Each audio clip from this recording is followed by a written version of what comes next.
இன்று வாசிக்க வேண்டிய வேத பாடம் 2 நாளாகமம் 24 அதிகாரம் 1 முதல் வசனங்கள் 13 வரை. 2 நாளாகமம் 24 அதிகாரம் 1 முதல் வசனங்கள் 13 வரை. 2 Chronicles chapter 24 verse 1 to 30. யோவாஸ் ராஜாவாகிற போது 7 வயதாயிருந்து 40 வருஷம் எருசலேமில் அரசாண்டான். பெயர்சபா பட்டணத்தாலான அவன் தாயின் பேர் சிபியாள். ஆசாரியனாகிய யோய்தாவின் நாளெல்லாம் யோவாஸ் கர்த்தரின் பார்வைக்கு செம்மையானதை செய்தான். அவனுக்கு யோய்தா 2 ஸ்திரீகளை விவாகம் செய்து கொடுத்தான். அவர்களால் குமாரரையும் குமாரத்திகளையும் பெற்றான். அதற்கு பின்பு கர்த்தருடைய ஆலயத்தை புதுப்பிக்க யோவாஸ் விருப்பம் கொண்டான். அவன் ஆசாரியரையும் லேவியரையும் கூடி வர செய்து அவர்களை நோக்கி, நீங்கள் யூதா பட்டணங்களுக்கு புறப்பட்டு போய் உங்கள் தேவனுடைய ஆலயத்தை வருஷா வருஷம் பழுது பார்க்கிறதற்கு இஸ்ரவேல் எங்கும் பணம் செய்கிறீர்கள். இந்த காரியத்தை தாமதம் இல்லாமல் செய்யுங்கள் என்றான். ஆனாலும் லேவியர் தாமதம் பண்ணினார்கள். அப்பொழுது ராஜா யோய்தா என்னும் தலைவனை அழைப்பித்து சாட்சியின் வாசஸ்தலத்துக்கு கொடுக்க கர்த்தரின் தாசனாகிய மோசே கட்டளையிட்ட வழியே யூதாவினிடத்திலும் எருசலேம் இடத்திலும் இஸ்ரவேல் சபையார் இடத்திலும் வாங்கி வருவதற்கு லேவியரே, நீர் விசாரியாமல் போனதென்ன?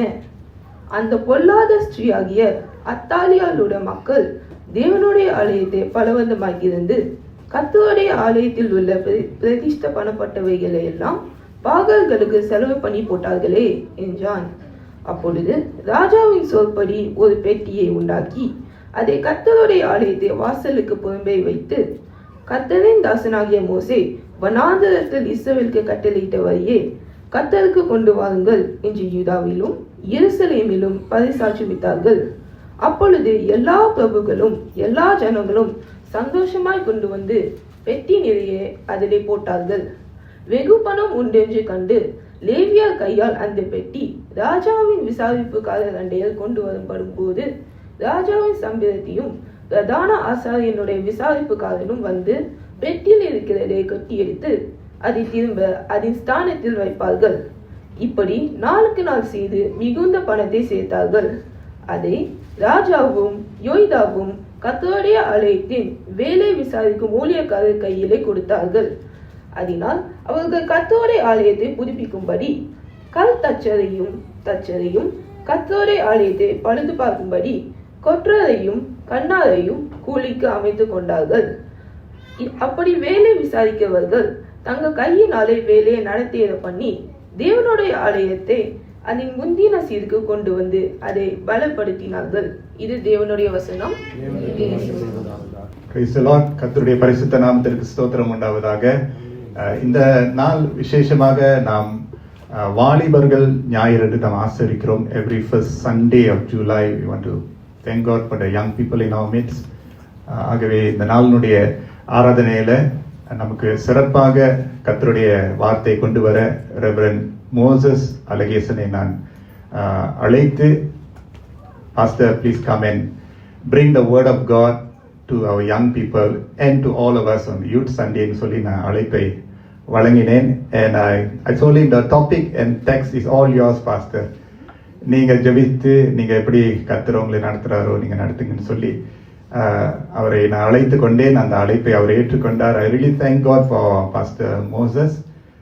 அவங்களை வந்து ஆக்சுவலி பல வருஷமா தெரியும். ஆக்சுவலி உண்மையா பார்க்க போனா more than 20 years இருக்கணும். ஆக்சுவலி ஆரம்ப நாட்கள்லேருந்து ஊழியத்தில் வரும்போது அவரை பற்றி கேள்விப்பட்டேன். ஏன்னா மேடான்ல GAI கிரிஜா ஆங்கிலிக்கன் இந்தோனேஷியா அங்கு அவர் மேடான்ல இருக்கக்கூடிய தமிழ் சபையில போதகராக அருமையாக பணி செய்து வந்தார். அருமையாக நல்ல சாட்சிகள் நல்ல காரியங்கள் அந்த சபையில கர்த்தர் அவர் மூலமாக ஏற்படுத்தின நம்ம நினைவு கூறுகிறோம். And I remember at one point of time Prasanna தேவாலயத்தில் நான் ஊழியனாக செயல்படும் போது அவர் ஒரு அருமையான ஒரு டீமை கொண்டுட்டு வந்தார். Team of young people. So அந்த வாலிபர்களை கொண்டு வந்து ஒரு மிஷன் போல கொண்டு வந்து அவர்கள் பாட்டு பாடி நடனம் அப்புறம் ஆராதனை கலந்து கொண்டாங்க. So I see this man of God is actually a very senior man of God.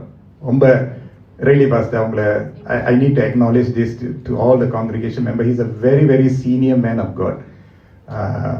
Tamil ஜனங்களுக்கு வந்து அநேக பாடுபட்டிருக்கிறாரு, தமிழுக்காக ரொம்ப உழைத்திருக்கிறாரு.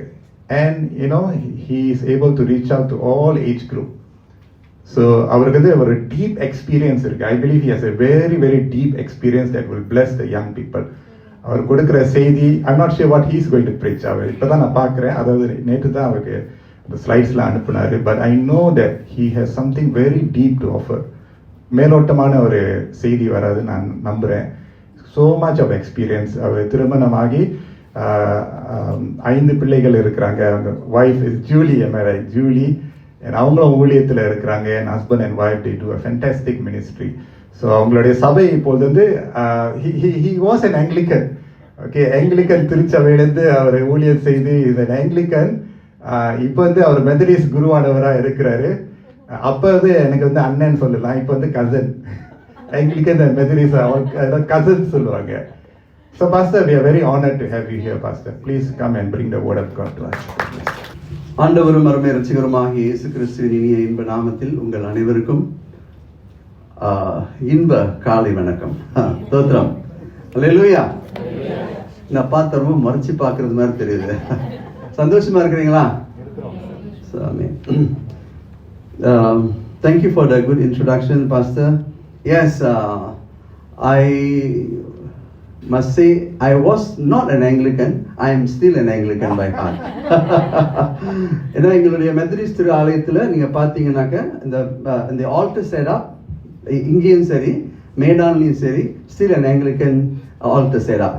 மெத்தடிஸ்ட் சர்ச்சில் வந்து இந்த ஆல்டர் வந்து இந்த சுவரோடு ஒட்டி இருக்கும். ஆங்கிலிக்கனில் மட்டும்தான் இங்கே இப்படி முன்னுக்கு கொண்டு வந்து செய்வாங்க. மேடான்லேயும் அப்படி தான் செஞ்சுருக்கிறோம். நாங்கள் மெத்தடிஸ்ட் சர்ச்சில் இருந்தாலும் we still follow the reading of the Anglican books, and that was spoken to the bishop already. இது வந்து இயேசு வர வரைக்கும் இது மாற்ற போறது இல்லை. ஹல்லேலூயா. இதுதான் வாசிக்கிறது அப்படின்னு சொல்லிட்டு அவங்களும் ஒத்துக்கொண்டாங்க. So I love the Anglican rites and readings. Due to some reasons I'm back to the Methodist Church to serve. Thanks be to God for the church. And historically Methodist is actually an Anglican because John Wesley வந்து அவர் இறந்து போகிற வரைக்கும் ஆங்கிலிக்கனாகத்தான் இருந்தார். அவருடைய சீடர்கள் தான் பிற்காலத்திலே புதிய மெத்தட்ல வந்து ஆங்கிலிக்கன் ஊழியத்தை செய்ய வேண்டும் என்று மெத்தடிஸ் என்று அது பெயர் பெற்றது. கண்களை மூடி ஆண்டவரை நோக்கி நாம் ஜெபம் செய்வோம். இரக்கமுள்ள ஆண்டவரே, இந்த காலை வேலைக்காக உமக்கு நன்றி செலுத்துகிறோம். எங்கள் மத்தியிலே கர்த்தாவே, நீர் சொன்னது போல எங்கே 2 பேர் 3 பேர் என் நாமத்திலே கூடியிருக்கிறார்களோ அங்கே நான் அவர்கள் மத்தியிலே இருப்பேன் என்று சொன்ன கர்த்தர், நீர் ஆண்டவரே பொய்யுரையாத தேவன், நீர் உண்மை உள்ளவர், பரிசுத்தர் ஆண்டவரே என்று நாங்கள் அறிக்கை செய்கிறோம். எங்களுடைய திருசபைக்கு நீர் கொடுத்த ஆண்டவரே அருமையான வாலிபர்களுக்காக உமக்கு நன்றி செலுத்துகிறோம். வாலிபர்களை கர்த்தாவே இதோ உம்முடைய வழிகளிலே அவர்களை நடத்தும்படியாக எங்களுக்கு நீர் கொடுத்த இந்த பொறுப்புகளுக்காக உமக்கு நன்றி செலுத்துகிறோம். ஆண்டவரே, அடுத்த கட்டத்திற்கு கர்த்தாவே இந்த சபை கடந்து செல்வதற்கு நீர் இந்த சபையிலே நிரம்பி கொடுத்திருக்கின்ற வாலிபர்களுக்காக உமக்கு நன்றி ராஜா. இன்று எங்களோடு நீர் பேச வேண்டும் என்று நாங்கள் செபிக்கிறோம். உம்முடைய வார்த்தை கொண்டு வருகிறதான அடியனையும் கூட கர்த்தாவே உம்முடைய ஆவியினால அபிஷேகம் செய்து நீர் கர்த்தாவே பேசும். மனிதன் பேசும் ஆண்டவரே குறைவான வார்த்தைகள் அல்ல, தேவனுடைய ஆவியால் நடத்தப்பட்ட பூர்ணமான வார்த்தை எங்களோடு நீர் பேசும்படியா நாங்கள் செபிக்கிறோம். உமக்கே சகல துதிகான மகிமை கொடுக்கிறோம். இயேசு கிறிஸ்துவின் இனிய இன்ப நாமத்திலே வேண்டி செபிக்கிறோம் எங்கள் ஜீவனுள்ள நல்ல பிதாவே. எல்லோரும் சேர்ந்து ஆமேன் என்று சொல்லுவோம். நாம இன்னைக்கு 2 வாசகங்களை வாசிக்க வேண்டியதாக இருக்கிறது. இரண்டுமே ஒரு சிறு வாலிபனை குறித்த ஒரு வாசகம். ஆனால் 2மே வாசித்தால் அதிக நேரம் ஆகிவிடும் என்று சொல்லி நான் இந்த வாசகத்தை உங்கள் முன் வைத்திருக்கின்றேன். இருப்பினும் மற்றொரு வாலிபனை குறித்து இப்பொழுது சுருக்கமாக நாம் வாசிக்க இருக்கிறோம். இதே நாளாகமத்தின் புஸ்தகம் 2 நாளாகமம் 34வது அதிகாரம். இங்கே மற்றொரு வாலிபன், இங்கே 24வது வசனத்தில் ஒரு வாலிபன் 7 வயசு என்று நாம் பார்த்தோம். யோவாஸ் ராஜாவாகிற போது 7 வயதா இருந்து 40 வருஷம் எருசலேமிலே அரசாண்டான். அப்படி பார்த்து பின்னால 2 நாளாகமம் 34வது அதிகாரம் முக்கியமாக இதைத்தான் நாம் இன்று மையமாக வைத்து நம்முடைய தியானத்தை நாம் எடுக்க இருக்கின்றோம். யோசியா ராஜாவாகிற போது எத்தனை வயசு? 2 பேர் வாசிக்கிற, மற்றவங்க எல்லாம் இங்கிலீஷ்காரவங்களா தமிழ்வங்களா? எல்லோரும் சேர்ந்து வாசிக்கலாம். யோசியா ராஜாவாகிற பொழுது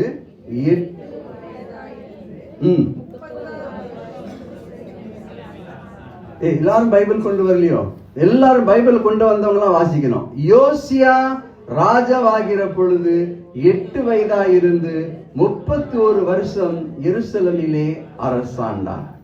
இந்த 2 வாலிபர்களும் பயங்கரமான வாலிபர்கள் என்று நாம் சொல்ல முடியும்.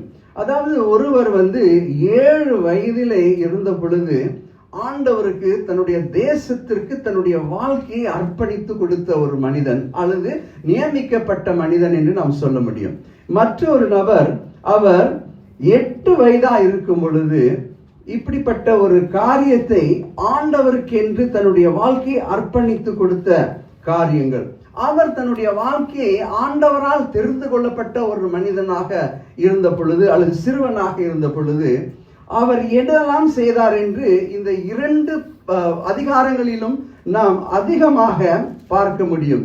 24வது அதிகாரத்தில் நாம் வாசிக்கும் பொழுது அங்கு பயங்கரமான காரியத்தை முதலாவது நாம் இங்கே பார்க்க இருக்கின்றோம்.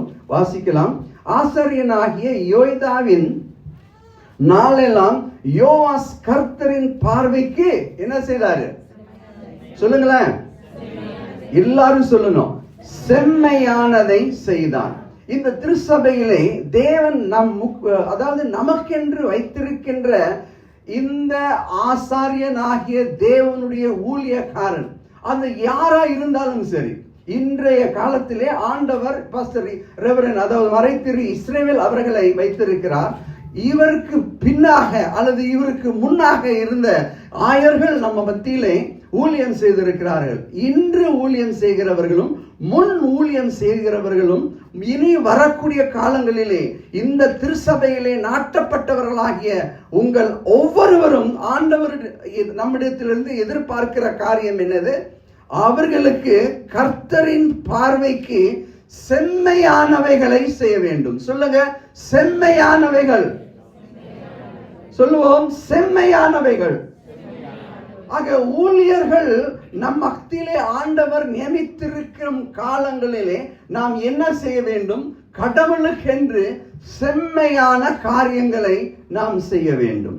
அடுத்து நீங்க பாத்தீங்கன்னு சொன்னாக்க இந்த 5வது வசனம், உங்கள் தேவனுடைய ஆலயத்தை வருஷா வருஷம் பழுது பார்க்கிறதற்கு இஸ்ரவேலெங்கும் பணம் சேகரியுங்கள் என்று சொன்னார். இந்த காரியத்தை தாமதம் இல்லாமல் செய்யுங்கள் என்றான். ஆனாலும் லேவியர் தாமதம் பண்ணினார்கள். அதாவது ஊழியர்கள் சில காலங்களிலே சில காரியங்களிலே கொஞ்சம் பின்தங்கி போனாலும் தேவனுடைய திருச்சபை மக்கள் அவர்களுக்கு முன்னதாக காரியங்களை விசாரிக்கிறவர்களாக காணப்படுகிறார்கள் என்று நாம் பார்க்கின்றோம். அதாவது சிறு சமயத்திலே நாம் இங்கே பார்க்கும் பொழுது உங்கள் தேவனுடைய ஆலயத்தை வருஷா வருஷம் பழுது பார்க்க வேண்டியது யாருடைய வேலை? ஹலோ, சபையாருடைய வேலை. உங்கள் தேவனுடைய ஆலயத்தை வருஷா வருஷம் பழுது பார்க்கிறதற்கு இஸ்ரவேல் எங்கும் பணம் சேகரிக்க வேண்டும். அதாவது நம்முடைய தமிழ் ஊழியத்திற்கென்று நாம் பணம் சேகரிக்கும் பொழுது ஒரு சமயம் ஆயர்கள் அதற்கு பேசுவதற்கு, பணத்தை குறித்து பேசுவதற்கு பொதுவாக ஐயர்மார்களுக்கு சற்று அச்சமாக தான் இருக்கும். ஆனால் அவர்கள் பேசாவிட்டாலும் பணத்தை குறித்து யார் பேச வேண்டும்? ஹலோ, சபையா? பாஸ்டர், இது எல்சிடி சரியில்லை, நம்ம மாத்திடலாமா அப்படின்னு சொல்லணும். ஆமென்.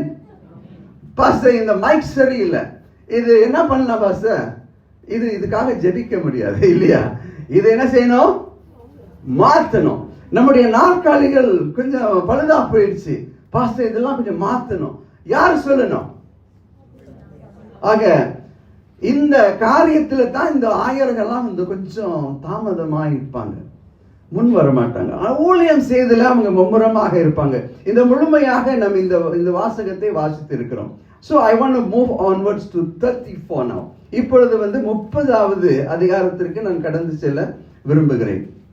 இங்கே வந்து அநேக காரியங்களை குறித்து நாம் இங்கே பார்க்கின்றோம். அதாவது நான் சிறுவனாக இருக்கும் பொழுது, என்னுடைய காலகட்டத்தில் நான் ஸ்கூலுக்கு படிக்கும் பொழுது அங்க ஒரு நிறைய பிரச்சனை இருந்துச்சு. என்ன பிரச்சனை? பிள்ளைங்க வந்து இந்த கம் சாப்பிட்டு, பபல் கம் சாப்பிட்டு கண்ட இடத்துல அப்படி ஒட்டி வைக்கிறது, நாக்காளிக்கு கீழே. எல்லாம் ஸ்மைல் பண்றீங்க, அப்படி பண்ணவங்க தான் நீங்க. So there was the major problem. அந்த ஸ்கூல்ல வந்து ஒவ்வொரு முறையும் வந்து பாத்தீங்கன்னா சில சமயத்துல வேணுமே இந்த பிள்ளைங்க இந்த பையன்கள் என்ன பண்ணுவாங்க, அந்த பபல்க நல்லா மின்னு சாப்பிட்டு நம்முடைய முடி மேல வச்சிருவாங்க. கரெக்ட்? அது போயிட்டு எடுக்கிறதுக்கு பாடாப்படி ஒரு பயங்கரமான ஒரு வேதனையா இருக்கும். ஸோ திஸ் இஸ் ஒருத்தர் மேல வந்து நமக்கு பிடிக்கல அப்படின்னு சொன்னாக்க இந்த பபல் காம்ஸ் தான் வந்து அவங்களுக்கு ஆயுதம். பின்னால இருந்து அப்படியே பின்னால் இந்த லேடிஸுங்க கேர்ள்ஸுடைய முடியில் அப்படியே ஒட்டி வச்சிருவாங்க. So what I'm saying to say, the problem, the social problem of the youths or the younger people in those days, அப்படி எங்க பார்த்தாலும் குப்பை போடுறது. இப்போ சிங்கப்பூர் கிளீனா இருக்குது, thanks be to God for that. தம்பி சொன்னாரு ஒரு சாட்சி, உண்மைதான் அது. அதாவது மனதுக்கு ஒரு வேதனைக்குரியதான காரியம். நானும் சிங்கப்பூர் வந்து மிகையாக நினைத்த காலங்கள் இருந்தது. இந்த ஊருக்கு நான் ஊழியம் செய்ய வந்த பின்பதாகத்தான் இந்த சிங்கப்பூர்லயும் பயங்கரமான தேவைகள் இருக்கிறது என்பது நாம் கண்டறிந்தோம். ஒவ்வொரு வருஷத்துல வந்து 4 முறை கம்போங்காப்பூர் மெத்தடிஸ்ட் ஆலயத்திலிருந்து நாங்கள் இந்த 5 loaves 2 fish இங்க இருக்கு பார்த்தீங்களா, இந்த 5 loaves 2 fish என்றதான இந்த தலைப்புல வந்து ஊழியம் செய்து வருகிறோம். அங்க வட்டாரத்தில் இருக்கிற பொதுவாக சீனர்கள் பயங்கரமான ஏழை உள்ளவர்களாகவும் இருக்கிறாங்க. அதாவது unbelievably there is a need here. So we need to இந்த நம்ம வாசிச்சோம் பார்த்தீங்களா, யாரு கொடுத்து வாசிச்சோம்? பணம் சேகரித்தாங்க பார்த்தீங்களா. இந்த ஏழைகளுக்கு இந்த தேவைகளை பணம் சேகரிக்கிறதற்கு பாஸ்டர் சொல்றதுக்கு முன்னமே எல்லாமே இன்னைக்கு வந்து என்ன சொல்லணும், பாஸ்டர் இந்த ஒரு குறிப்பிட்ட தேவை இருக்குது, தம்பி சொன்னார் இந்த சாட்சி, இந்த ஜனங்களுக்கு நம்ம ஏதாவது செய்ய வேண்டும், அவர்கள் மத்தியில் நம்ம ஊழியம் செய்வது ஏதாவது செய்ய வேண்டும். Back to the story. நான் வாலிபனாக இருந்த பொழுது இப்படி social problem was only dirtiness. எங்கே பார்த்தாலும் குப்பை போடுறது, எங்கே பார்த்தாலும் இந்த பபல் காம்ஸ் மறுபடி ஸ்மால் சண்டை. என்ன சண்டைனா பட் கால் புக்ஸ் திருடுறது. ஏன்னா அந்த காலத்தில் பொதுவான பணம் இல்லாது, அதனால ஒருத்தருடைய புக்ஸ் வந்து பென் அல்லது அந்த இரேசர், ஷார்ப்பனர் இப்படிலாம் திருடுற ஒரு பழக்கம் இருந்துச்சு. நானும் திருடி இருக்கிறேன் அந்த மாதிரி. சரியா? This is the real thing, but there was in the 80s, in the 70s, in the 80s அந்த ப்ராப்ளம். 90ஸ்ல ஒரு ப்ராப்ளம் என்ன நடந்துச்சுன்னு சொன்னாங்க. பார்த்தீங்கன்னா இந்த ஸ்லைட்ல பாருங்க. இந்த ஸ்லைட்ஸ்ல வந்து இந்த பையன்களாம் வந்து ஆளுக்கு ஒருத்தன் வந்து என்ன பண்றாங்க, கையில வந்து அறிவாளை தூக்கிக்கிட்டு வந்தாங்க. This was the time which is socially the community has changed. அங்க ஒரு சின்ன வியாபாரி இருக்கிறாங்க. முன்ன வந்து இந்த மீகோரைங்களாம் அப்படித்தான் விற்பாங்க எங்க ஊர்ல. சிங்கப்பூர்லயும் அப்படித்தான். இதான் நாசி கண்டார்னு சொல்றாங்க பார்த்தீங்களா. நாசி கண்டார்னா அப்படிதான். அந்த இஸ்கண்டார் என்கிறதான அந்த மனுஷன் வந்து இப்படி வந்து தன்னுடைய தோல்ல தூக்கிட்டு போனது தான் உணவு. அங்க போய் உட்காந்து சாப்பிடுறது மாதிரி சாப்பிட்டு அங்க வந்து காசு கொடுக்காம ஓடுறது. இந்த மாதிரி ஒரு சின்னன்னு சொல்ல முடியாது, இந்த மாதிரி ஒரு பொல்லாத காரியங்கள்லாம் நடந்தது. அடுத்து வந்து பிறகு சிறுக வந்து இந்த மருந்து மாத்திரைகள்லாம் வந்து ஸ்டில் இந்த சேம் திங். இந்த ட்ரக்ஸ்லாம் வந்து ஸ்டில் மை ப்ரீவியஸ் ஒன். இந்த ட்ரக்ஸ்லாம் வந்து அப்போ வந்து இன்ட்ரடியூஸ் பண்ண ஆரம்பிச்சுட்டாங்க எங்க ஸ்கூல்ல. அது அன்பிலீவபிளி கிறிஸ்டியன் மெத்தடிஸ்ட் ஸ்கூல்ல, ஆங்கிலிக்கன் ஸ்கூல், இந்தோனேஷியல் ஆங்கிலிக்கன் ஸ்கூல்ஸ் அப்போ இல்லை, மெத்தடிஸ்ட் ஸ்கூல் நிறைய இருந்துச்சு. ஸ்கூல்ஸ் எல்லாம் வந்து இந்த மாதிரி காரியங்கள்லாம் இருந்தது. அதுக்கு ஒரு ஸ்டாப் வர வேண்டும் என்று சொல்லி நிறைய ஊழியங்கள் செய்தோம், நிறைய சோசியல் ஆக்டிவிட்டிஸ் செஞ்சோம், நிறைய கவுன்சிலிங் கிளாஸஸ் கொடுத்தோம். So the things has change. But then the next one is children or young people going to a deeper what do you call that, destruction. Disruptive practices, அவங்களுடைய behaviour வந்து அதாவது அதிக மோசமாக போகிறதை நாம் பார்க்கிறோம். என்ன பார்க்கிறோம்னு சொன்னாக்க, சின்ன சின்ன பிள்ளைங்கள்லாம் வந்து கர்ப்பமாகிறது, before marriage. So young people become so disruptive in their behavior. They are trying to, they are trying to do all sort of funny things. எந்தெந்த காரியம் கூடாது என்று சொல்லப்பட்டதோ அதையெல்லாம் இந்த வாலிபர்கள் செய்து வருகிறதை நாம் பார்க்கிறோம். இதுவரைக்கும் கூட சிங்கப்பூர் பொறுத்த மட்டிலும் இந்த பிரச்சனைகளும் அதிகமாக இருக்கிறது. ஆனால் தேவனுடைய தயவின் கிருபை நிமித்தமாகத்தான் நம்முடைய வாலிபர்கள் இப்படிப்பட்ட ஒரு டிஸ்ரப்டிவான காரியங்களுக்குள்ளே செல்லாதபடிக்கு தேவன் நம்மை காத்துக்கொள்வாராக. ஆமென். கிறிஸ்துவனுடைய ரத்தம் நம்முடைய ஒவ்வொரு வாலிப பிள்ளைகள் மீது தெளிக்கப்படுவதாக. ஆனால் அது செய்வதற்கு தான் இந்த யோசியா, நாம் 34வது அதிகாரத்துக்கு நாம் திருப்பிக் கொள்வோம். 2 நாளாகமம் 34. 2 நாளாகமம்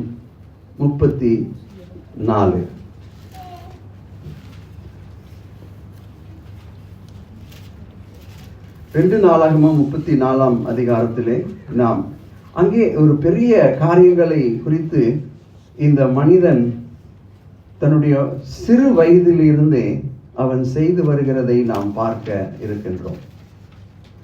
யோசியா ராஜாவாகிற பொழுது 8 வயதாயிருந்து 31 வருஷம் எருசலேமிலே அரசாண்டான்.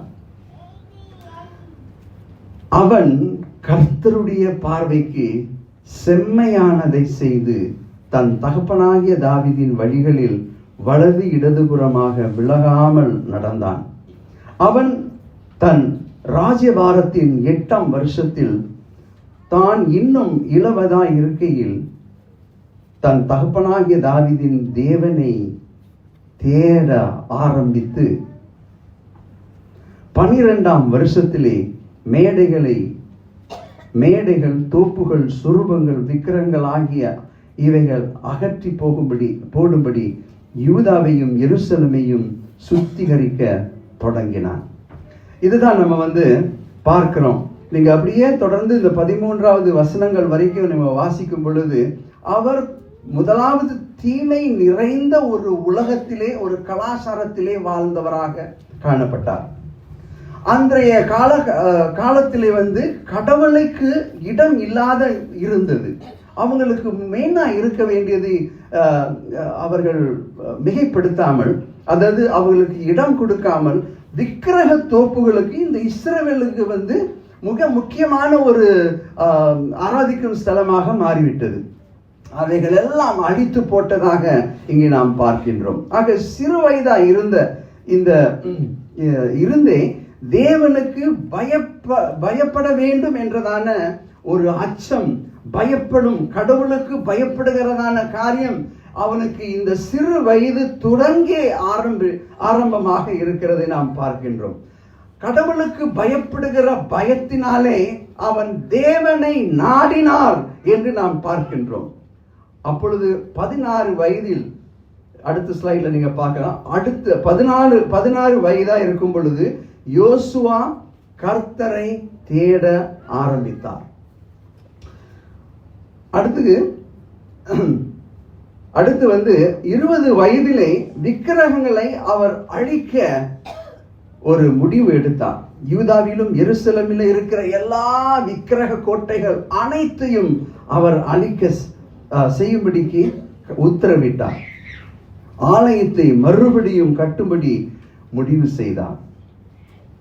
இந்த மனிதன் அங்கே ஒரு வாலிபனை பார்த்தோம், மும்முரமாக கடவுளுடைய ஆலயத்திற்கு, அதாவது நிதி அவர் திரட்டினார். இங்கே அவர் என்ன செய்கிறார்? நிதி திரட்டுவது மட்டுமல்ல, கடவுளுடைய ஆலயத்திலே பழுது பார்க்க வேண்டிய காரியம் மட்டுமல்ல, உடைத்து போட வேண்டிய காரியங்களும், அந்த தேசத்திலே அருவருப்பா இருக்கிறதான இந்த விக்கிரக கோப்புகள், இந்த விக்கிரகங்களை நிறைந்த எல்லா இடங்களையும் அவர் அழிக்க செய்தார் என்று நாம் இங்கு வாசிக்கின்றோம். அப்ப வயசு பாருங்க 16, 20. அடுத்து 26 வயதிலே கர்த்தரின் ஆலயத்தை மறுபடியும் பழுது பார்க்கும்படி அவர் உத்தரவிட்டதாக இங்கே நாம் பார்க்கிறோம். கடவுளுடைய மனுஷனை கனப்படுத்துகிற ஒரு நபரை பார்த்தோம். இங்கே கடவுளுடைய ஆலயத்தை குறித்து அவருக்கு ஒரு கருசனை உள்ள மனிதனை குறித்து இங்கே பார்த்து கொண்டிருக்கின்றோம். அது மட்டுமல்லாமல் நாம் தொடர்ந்து வாசிக்கும் பொழுது தேவனுடைய வார்த்தைக்கு முக்கியம் கொடுத்த ஒரு வாலிபனாக இங்கே யோசியாவை குறித்து நாம் பார்க்கிறோம். இங்க தொடர்ந்து வாசிங்கன்னு சொன்னாக்க, அப்பொழுது அவர் இந்த பழுது பார்க்கும் நேரத்திலே அங்கே இந்த புஸ்தக சுருள், அதாவது நியாயப்பிரமாண புஸ்தகம் அவர்களால் கண்டுபிடிக்கப்பட்டதாக நாம் இங்கே பார்க்கிறோம்.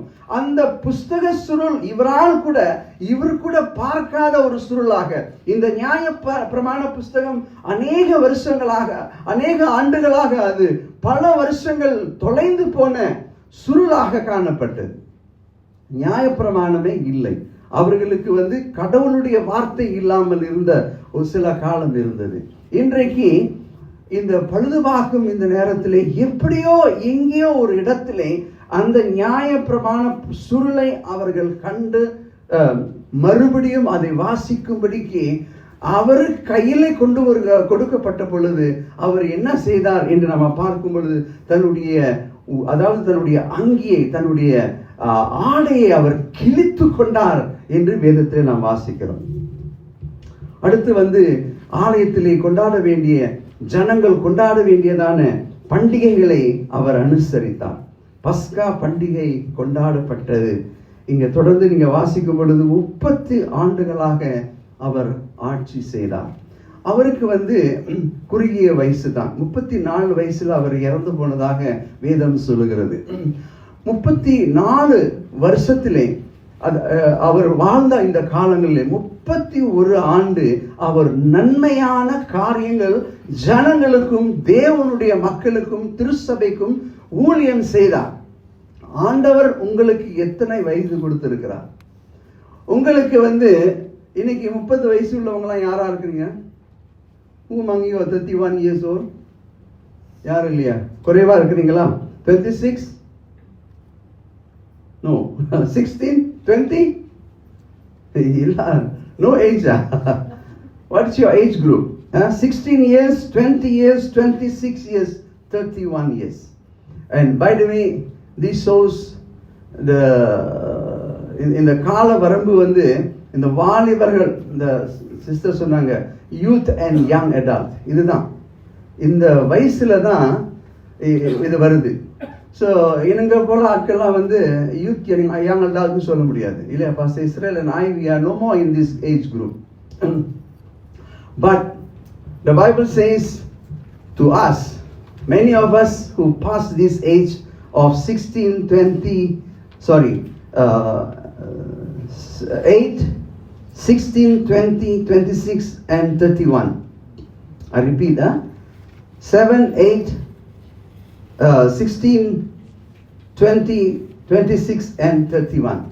இந்த வயசுகளை தாண்டினவங்களாம் நம்முடைய உன்னதமான ஊழியம் என்ன என்று நாம் சொன்னால், இந்த வாலிபர்களுக்கு உபாகமத்தின் புஸ்தகத்திலே 6ஆம் அதிகாரத்திலே 6-7 வசனங்கள் நாம் பார்க்கும் பொழுது, இந்த முதியோர்களாகிய நாம, நம்முடைய பிள்ளைகள் அப்படின்னா நம்முடைய சொந்த பிள்ளைகளாக இருக்கலாம், அல்லது திருச்சபை பிள்ளைகளாக இருக்கலாம், அல்லது நம்முடைய வட்டாரத்தில் இருக்கிற அனைத்து பிள்ளைகளுக்கும் கடவுளுடைய வார்த்தையை அவர்களுக்கு நாம் உதாரணத்துவமாக வாழ்ந்து காட்டி அவர்களுக்கு உபதேசம் செய்ய வேண்டும். அதை அறிந்தவர்கள் ஒரு ஆமென் என்று சொல்லுவோம்.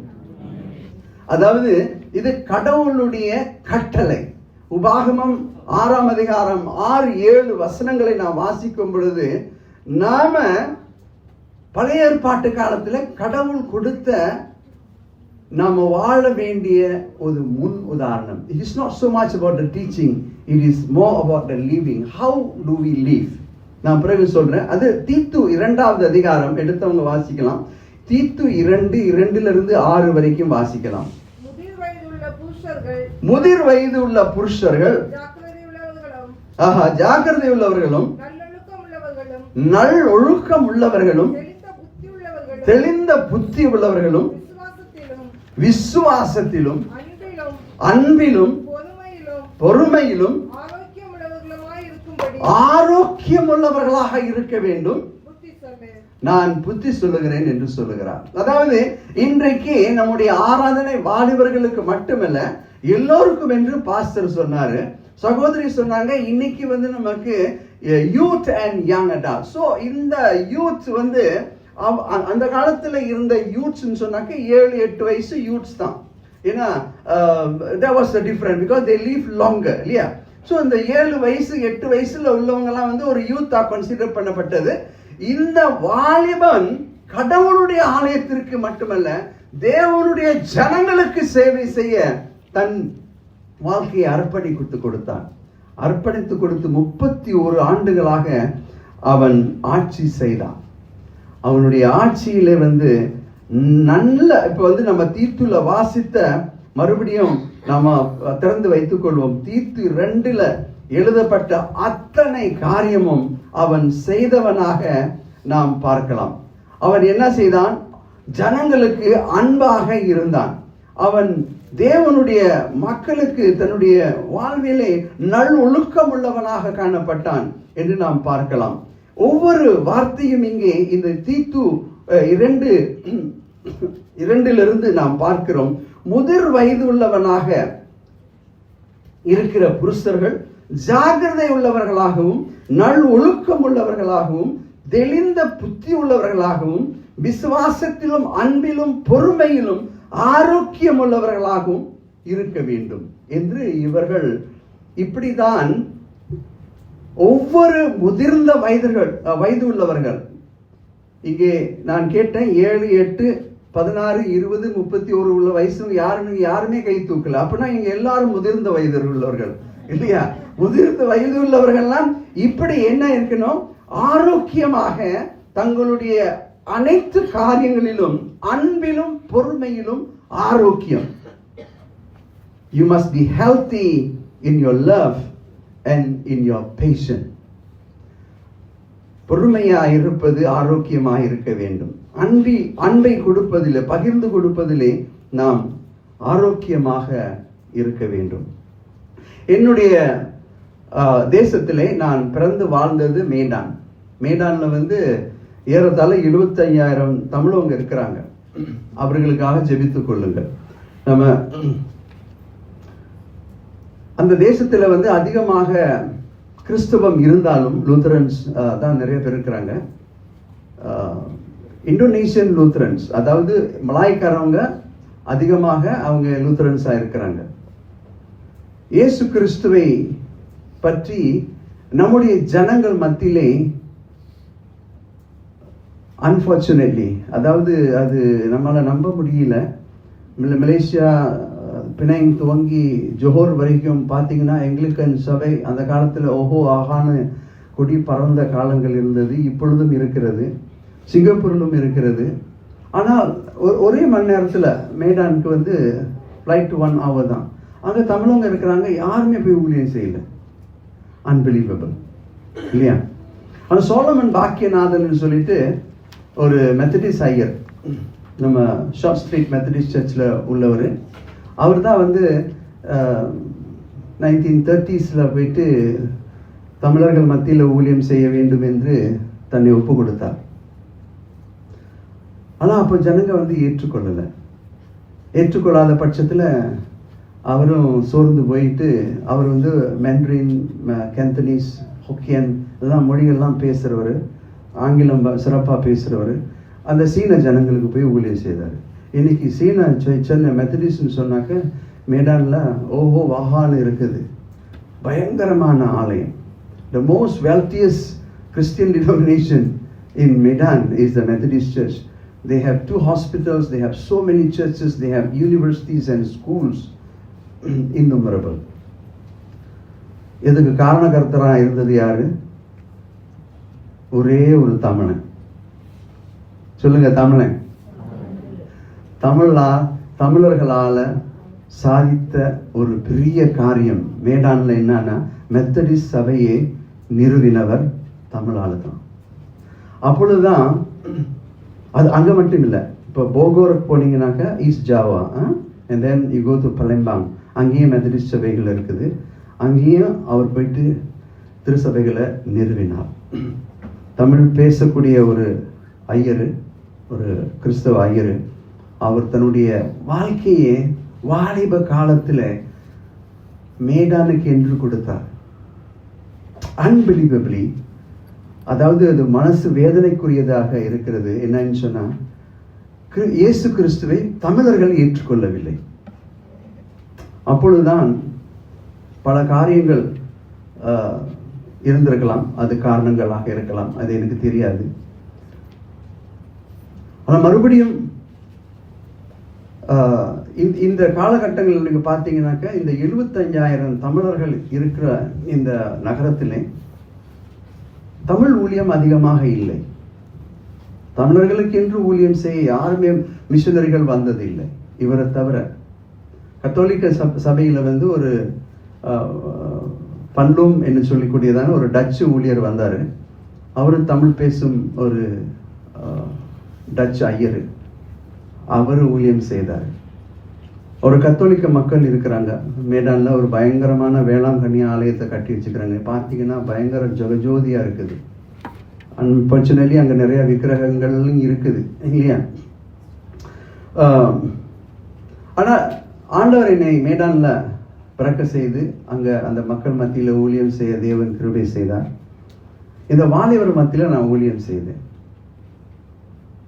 வாலிபர்கள் மத்தியில் மேடான்ல இந்த 75,000 தமிழ் மக்கள் மத்தியில் நல்லா சிறப்பாக பணக்காரர்களாக இருக்கிறவங்களாம் நிறைய பேர் இருக்கிறாங்க. ஆனால் ஏழையும் அதே சமயத்தில் பயங்கரமாக இருக்கிறாங்க. இந்த ஏழைகள் மத்தியில் தான் நாங்கள் ஊழியம் துவக்கணும். எங்களுக்கு ஊழியத்தை ஒரு 30 years ago நாங்கள் ஊழியம் செய்ய ஆரம்பித்தோம். அப்போ அந்த ஜனங்கள்லாம் ஏற்றுக்கொண்டாங்க. நம்முடைய கிரைஸ்ட் சர்ச்லேருந்து நிறைய பேர் வந்தாங்க. இங்கேருந்து கூட சில வாலிபர்கள் வந்திருந்துருக்காங்க. எஃபிபனி சர்ச்லேருந்து வந்திருக்கிறாங்க. நிறைய ஊழியங்கள் எங்களுக்கு சபையில் அர்ப்பணித்து பணம் கொடுத்துருக்குறாங்க, ஊழியர்கள் செய்திருக்கிறாங்க. கடவுளுக்கு நன்றி, திருச்சபைகளுக்கு நன்றி, போதகர்மார்களுக்கு நன்றி. தொடர்ந்து அந்த ஊழியத்தை நான் பார்த்த காலங்களிலே முக்கியமாக நான் குறிவைத்து ஊழியம் செய்த இந்த வாலிபர்கள் தான், சின்ன சின்ன வாலிபர்கள். ஸோ இயேசுவை அறியாத இந்த இந்து குடும்பத்திலே சார்ந்த இந்த வாலிபர்கள் மத்தியிலே, இந்த ஏழை குடும்பங்கள் மத்தியிலே எனக்கு ஒரு ஸ்லோகன் நான் தேர்ந்தெடுத்தேன். ஒவ்வொரு குடும்பத்திலும் ஒரு பட்டதாரி, ஒவ்வொரு குடும்பத்திலும் a graduate in every home. That was my slogan. அப்படி குறிவைத்து நூற்றுக்கணக்கான வாலிப பிள்ளைகளுக்கு ஹை ஸ்கூல் கம்ப்ளீட் பண்ணும்படியாக தேவன் கிருபை செய்தார். ஏறத்தாழ 40 கிராஜுவேட்ஸ் நான் இருந்த காலத்தில், அங்கே இப்போ இந்த 8 வருஷமா நாங்கள் இல்லை, 40 கிராஜுவேட்ஸ் ஆண்டவர் எனக்கு கொடுத்தார் இந்த ஏழை கும்பத்திலிருந்து. அல்லேலூயா, கடவுளுக்கு ஸ்தோத்திரம் உண்டாவதாக. இன்றைக்கு சிலர் சிங்கப்பூரில் திருமணம் செய்து வைத்திருக்கிறேன். அவர்கள் இங்கே தான் இருக்கிறார்கள். ஒரு தம்பதி நம்முடைய கம்பங்காப்பூர் சர்ச்சுக்கு வந்துட்டு இருக்குது. வேற சபைகளுக்கும் போறவங்க இருக்கிறாங்க. நியூசிலாண்டில் ஒரு பொண்ணை கல்யாணம் பண்ணி கொடுத்துருக்கிறேன். அதாவது இந்த ஸ்லம் ஏரியாவில் இருக்கிற இந்த பிள்ளைகள், I'm not talking from the rich family, from the slums. இந்த பிள்ளைங்களாம் குறி வச்சு அவங்கள ஆதரித்து அன்பு செலுத்தி எங்கள் வீட்டுக்குள்ளேயே கொண்டு எங்கள் வீட்டிலேயே ஒரு பிள்ளையாக அவங்கள வளர்த்து அவங்கள படிக்க வச்சு வேலை தேடி கொடுத்து மாப்பிள்ளையும் பார்த்து கொடுத்து கல்யாணம் பண்ணி அவங்களை இன்னைக்கு நியூசிலாண்டில் சிலவங்க இருக்கிறாங்க, இன்னைக்கு ஆஸ்திரேலியாவில் இருக்கிறாங்க, சிங்கப்பூரில், மலேசியாவில். So many thanks be to God. கடவுளுடைய நாமத்திற்கு பெரிய பலத்தை கரத்தை தட்டி கொடுப்போம். ஆமென். சோலமன் பாக்கியநாதன் நம்முடைய சமுதாயத்திற்கு செய்திருக்க வேண்டும். ஆனால் ஏதோ அவருடைய மனசோர்வினால இதர ஜனங்களுக்கு அவர் செய்ய துவக்கும் பொழுது அது செழித்து வளர்ந்தது. அதை இன்னைக்கு அவர் துவக்கினது ஒரு ஸ்கூல் தான், ஜலன் ஹக்கான்னு சொல்லிட்டு ஒரு ஸ்கூல், ஒரு இங்கிலீஷ் ஸ்கூல் துவக்கினார். ஆனால் இன்னைக்கு அந்த ஸ்கூல் வந்து மெத்தடிஸ்ட் டூவா அப்படின்னு சொல்லி second Methodist, one of the best Methodist schools sought after all by the rich people. இன்னைக்கு அது வந்து ஒரு ஏடிஎம் மிஷின். அந்த ஸ்கூல் வந்து என்னது? ATM machine. பணம் வேணும்னா அங்கே தான் போகணும். தட்டுனா எல்லா பேரண்ட்ஸும் காசு கொடுப்பாங்க. Because it's a quality education that was started by this Indian man called Solomon Bhagyanath. என்னால் அது மாதிரி செய்ய முடியல. இருந்தாலும் ஸ்கூல் நான் கட்டாமல் இருந்தாலும் ஸ்கூல் பண்ணுறதுக்கு பிள்ளைங்களை நிறைய உற்சாகப்படுத்தி அநேக ஸ்கூலில் வந்து போயிட்டு அனுப்பணும். அது தொடர்ந்து செய்ய வேண்டும் என்று நான் கடந்த 2 மாதத்துக்கு முன்பதாக இந்த வாலிபர்கள் மத்தியில் ஏதாச்சும் செய்யணும்னு சொல்லிட்டு ஒரு ஊழியத்தை நான் செஞ்சேன். I wanted to bring 400 children and teenagers. 400 நான் குறி வச்சு 4 பேர் அவங்களுக்கு வந்து சில நிகழ்ச்சி செய்யலாம்னு சொல்லிட்டு just about on the 31st of May நான் போனேன் மேடானுக்கு. So I brought my wife, my children, 4 of them. One is in Medan. 4 பிள்ளைங்களும் போனாங்க. ஃப்ரெண்ட்ஸ் எல்லாம் அழைச்சிட்டு போனேன். அந்த பலூன் ஸ்கல்ப்டிங், கேம்ஸ் எல்லாம் ஆக்டிவிட்டிலாம் செய்கிறதுக்கு. வந்த பிள்ளைங்க எத்தனை தெரியுமா? Unbelievably 650 children turn up. Yeah, thanks be to God. கடவுளுடைய நாமத்திற்கு. அது இடம் கொள்ளாத வரைக்கும் ஆண்டவர் எனக்கு இந்த அறுவடையின் ஒரு கிருபை கொடுத்தார். இந்த பிள்ளைங்களாம் வந்து அதிகமாக இதர பிள்ளைங்களும் வந்தாங்க, நம்ம தமிழ் பிள்ளைங்களும் இருந்தாங்க. ஸோ இந்த பிள்ளைங்களை வந்து குறி வச்சு மறுபடியும் ஒவ்வொரு குடும்பத்திலும் ஒரு பட்டதாரி என்ற இந்த காரியம் துவங்க வேண்டும். நான் இங்கே வந்துட்ட பின்னால் அது வந்து யாரும் செய்யலை. So I want to continue. ஒவ்வொரு குடும்பத்திலும் ஒரு பட்டதாரி, a graduate in every home. தம்பி சொன்னார் ஒரு சாட்சி, இந்த சிங்கப்பூர்லேயே வந்து இவ்வளோ பெரிய கஷ்டத்தில் இருக்கிற நம்முடைய ஜனங்கள், மை ஓன் பீப்புள், என்னுடைய மக்கள் வாலிபர்களாக இருக்கிறாங்க. நாங்கள் வந்து ஊழியம் செய்கிறோம், அங்கேயும் ஊழியம் செய்கிறோம். தம்பி சொன்ன இடத்துல போயிட்டு நாங்கள் ஊழியம் செய்கிறோம். நிறைய பேர் தற்கொலைக்கு ஆளாகிறாங்க. அந்த மேலே மாடியிலேருந்து கீழே விழுறாங்க, மருந்து போட்டு சாகுறாங்க. So many young people out there are dying, are wasting their life. What are we doing in our 16 years old, 20 years of age, 26 and 31? இன்னைக்கு நம்ம என்ன செஞ்சிட்டு இருக்கிறோம்?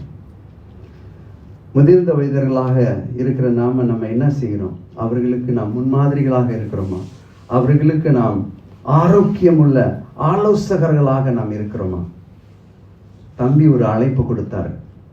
நாம் எல்லோரும் இந்த செய்தி, இந்த சாட்சி, அவர் சொன்ன அந்த சாட்சியை கேட்டவங்க யாருமே அங்க போகாம இருக்கக்கூடாது. ஒரு முறையாவது உங்க வாழ்க்கையில நீங்க இந்த வாலிபர்களை போய் பார்க்க வேண்டும். இந்த வாலிபர்கள் யாருக்கு உழைக்கிறாங்கன்னா நம்ம சிங்கப்பூர் தேசத்துக்கு தான் உழைக்கிறாங்க. ஆமென். ஒரு முறையாவது அவங்களுக்கு நம்ம அன்பு காட்ட முடியுமா? இந்த அன்பு காட்டினால் இந்த யூத் சண்டே சிறப்பான ஒரு சண்டையாக மாறும் என்று நான் விசுவாசிக்கிறேன். அதை விசுவாசிக்கிறவங்க கரங்களை உயர்த்தி ஒரு அல்லேலூயா என்று சொல்லுவோம். 2 நாளாகமம் 32ஆம் அதிகாரம் 2வது வசனம். அவன் கர்த்தருடைய பார்வைக்கு செம்மையானது செய்தான். செம்மையானது எப்படி செய்ய முடியும்? நீங்க கேட்டது நல்லது எது, அதுதான் செய்யணும். 27வது வசனம் அதே அதிகாரத்திலே, தேவன் சொன்ன அவருடைய வார்த்தைகளை நீ கேட்கையில் உன் இருதயம் இழகி உனக்கு முன்பாக நீ உன்னை தாழ்த்தி உனக்கு முன்பாக பணிந்து உன் வஸ்திரங்களை கிழித்து கொண்டு எனக்கு முன்பாக அழுதபடியினாலே நானும் உன் விண்ணப்பத்தை கேட்டேன்.